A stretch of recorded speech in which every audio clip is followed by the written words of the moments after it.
Hello दोस्तों, आज हम बात करेंगे सीखने से संबंधित सिद्धांत के बारे में, जो कि बी.एफ. स्किनर के द्वारा क्रिया प्रसूति या नैमित्तिक अनुबंधन सिद्धांत के नाम से जाना जाता है।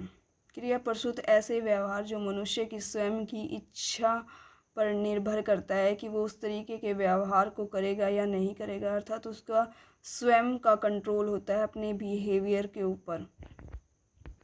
क्रिया प्रसूति अनुबंधन से संबंधित प्रयोग। बी.एफ. स्किनर एक बॉक्स लेते हैं और उसके अंदर एक भूखे चूहे को रख देते हैं।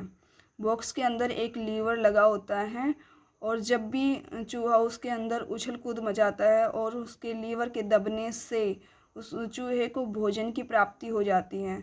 जब शुरुआत में चूहे को उस बॉक्स के अंदर बंद किया जाता है तो चूहे को नहीं पता होता है कि लीवर के दबने से ही उसको भोजन की प्राप्ति होगी। लेकिन जब चूहे को भूख लगी हुई है तो वो उसके अंदर उछल कूद मचाता है और जब उससे वो लीवर दबता है तो उसको भोजन मिल जाता है। फिर उसको कुछ समय बाद फिर से भूख लगती है, फिर से वह उसमें उछल कूद मचाता है बॉक्स के अंदर, तो फिर से उसको कुछ समय बाद उसको लीवर दबने से फिर से भोजन की प्राप्ति हो जाती है। इस तरीके के कई प्रयासों के बाद जब ये प्रयासों की संख्या बढ़ती चली जाती है तो भोजन की प्राप्ति करने का जो टाइम ड्यूरेशन होती है वो कम होती चली जाती है। इस प्रकार से ये अनुबंधन है वो पूर्ण हो जाता है।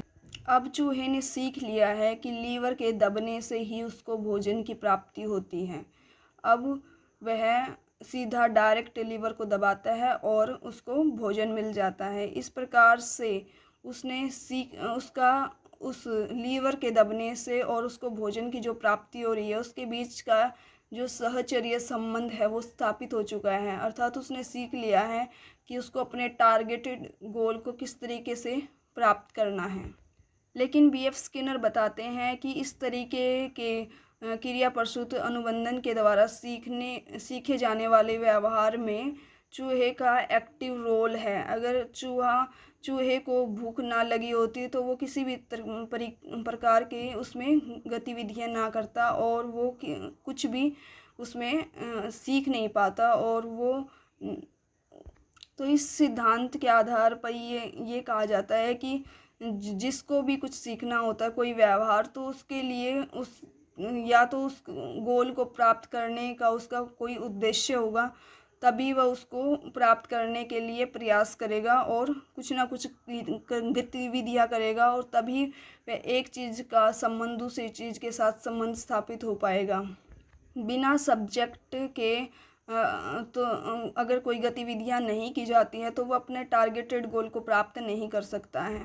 इस सिद्धांत के द्वारा क्रिया प्रसूति और नैमित्तिक अनुबंधन के द्वारा हम अपने जीवन में बहुत सारी चीज़ें सीखते हैं, जैसे रिमोट, टीवी चलाना। इन सभी के बारे में हमें शुरुआत में नहीं पता होता है कि किस तरीके से इनको प्रयोग करना है, और लेकिन जब हमें पता नहीं होता है हम ऐसे ही उसको चलाते हैं तो पहले हम उनको ऐसे ही गलत आगे पीछे ऊपर नीचे कुछ कर के देखते हैं तब, और धीरे धीरे जितने हमारे प्रयासों की संख्या बढ़ती चली जाती है वैसे ही हमें सीधा पता चल जाता है कि इससे वॉल्यूम तेज होती है या फिर इससे चैनल को चेंज किया जा सकता है, ये उस पर लग सकता है। तो इस तरीके के जो व्यवहार हम क्रिया प्रसूति अनुबंधन के द्वारा ही सीखते हैं।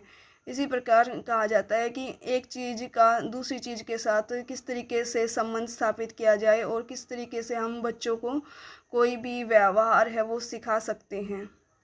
बस इसमें जो सीखने वाला है उसका एक्टिव रोल उसके अंदर होना चाहिए, तभी वह सीख पाएगा। थैंक यू दोस्तों।